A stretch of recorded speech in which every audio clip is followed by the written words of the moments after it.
website right now and download my free course on alternate picking mastery.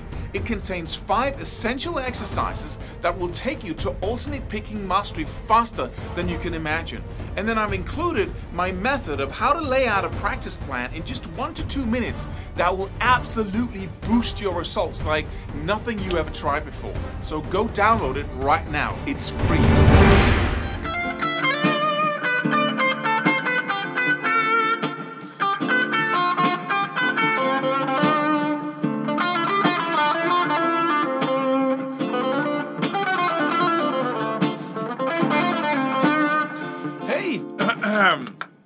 We need to talk about something. We need to talk about how you break through any limitation.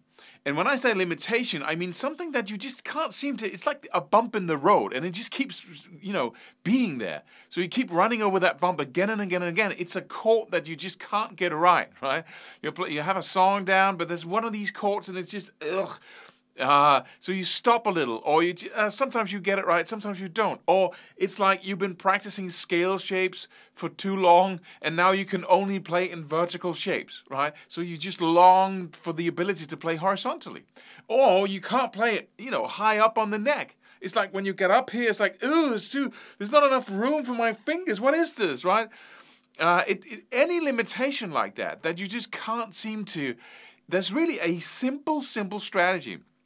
I've been talking about that before, but let's just put a big flag in it so you remember it the next time you have a limitation, or to fight the limitation you have now. Or I shouldn't say fight, eliminate, disintegrate the limitation. And what you do is that you decide that for 1 week, for 2 weeks, for 1 month, you only play in that limitation.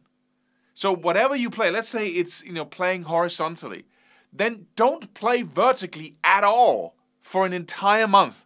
Just put up post-it notes everywhere so you remember that what I'm going to do is instead of playing these vertical shapes, I'm going to play in 2 note per string. No, not 2 note per string. In 2 string shapes. So, right? So I might have learned the cage shapes. Now I'm only going to play on the 2 top strings, right? Or I'm going to play the 2 middle strings. That's my next shape, basically. So the shape I'm learning is in 1 key, and it's, across the neck on 2 strings. So, and you might be practicing sequences because that's what you're into, like.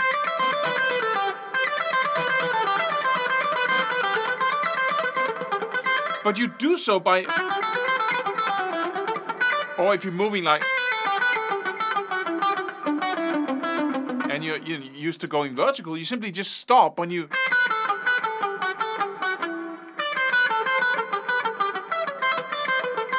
So you stay horizontally, right? If that you got that chord and you can't really seem to get your fingers around it, then practice that chord along with other chords that has the same inbuilt challenge within it, right? Find them on the internet, these chord shapes that where you have that same, and then you hammer away at it like a maniac, right? And you play, if I were you, I would play just that song with that chord, and I would create a little loop around that chord.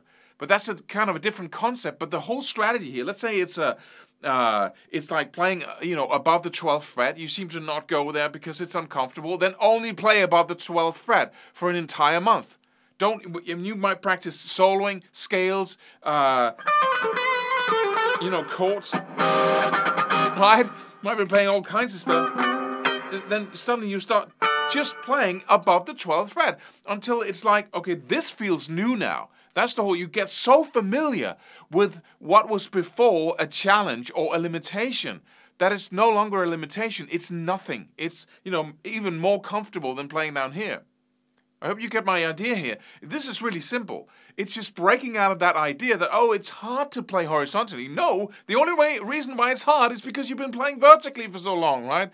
The only reason why it seems hard to play above the 12th fret is because you're so used to the distance in between the frets down here. If you've been starting on a guitar that didn't have these frets and all you did was play up here, then it would feel really hard to suddenly have to stretch, right? But that's what we kind of park our lives or our guitar practicing in that spot, right? We say, okay, it's hard to play above the 12th fret. No, it's not. Just get on with it. Just stay there. focus, move into it like you would move into a new address, right? You move in and you stay there until it's familiar, until it's known. The same thing goes for scale shapes that you cannot seem to learn. Only play in that scale shape and the two surrounding scale shapes for an entire month. Whatever you do, practice, sequences, licks, whatever it is, or soloing with jam tracks, you only play in that scale shape and forget about the rest. That's disintegrating the challenge. That's really moving in to that area that seemed to be alien before. And then just, eradicating the limitation completely. Subscribe for more free videos. Do it. Do it now. Do it.